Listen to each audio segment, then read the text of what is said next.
नमस्कार दर्शक बंधु जय जगन्नाथ कथा ओडिशा न्यूज चैनल को पुणी थे आपण स्वागत।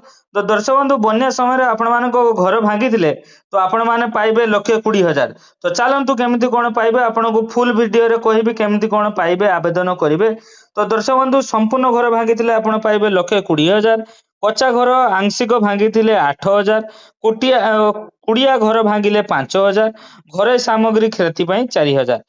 तो यही प्रकार सहायता साधारणतः बन्या किंबा प्राकृतिक विपर्यय पर राज्य सरकार और जिला प्रशासन पक्षर क्षयक्षति जांच पर दिया जाए। केमिति पाइबे ना राजस्व विभाग किंबा तहसील पक्षर क्षतिर सर्वे करा जाए। योग्य हिताधिकारी को तालिका प्रस्तुत हुए। अनुमोदन पर सहायता राशि सीधा सड़क बैंक खाता को डीबीटी माध्यम पठा जाए।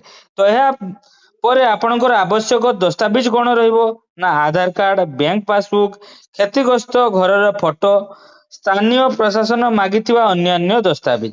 ତ ଏହି ରାଶି ଆମର ପ୍ରିୟ ମୋହନ ଚରଣ ମାଝୀ ଆପଣ ମାନଙ୍କୁ ପ୍ରଦାନ କରୁଛନ୍ତି। ଯଦି ଆପଣଙ୍କର ଘର ଫର ଭାଙ୍ଗିଥାଏ ତାହେଲେ ଆପଣ ନିକଟସ୍ଥ ବିଡିଓ କିମ୍ବା ଆପଣଙ୍କର ଜିଲ୍ଲା ପରିଷଦକୁ ଯାଇ ଆବେଦନ କରିପାରିବେ। ପୁଣି ଦେଖା ହବ ନେକ୍ସଟ ଭିଡିଓରେ। ରହୁଛି ଜୟ ଜଗନ୍ନାଥ।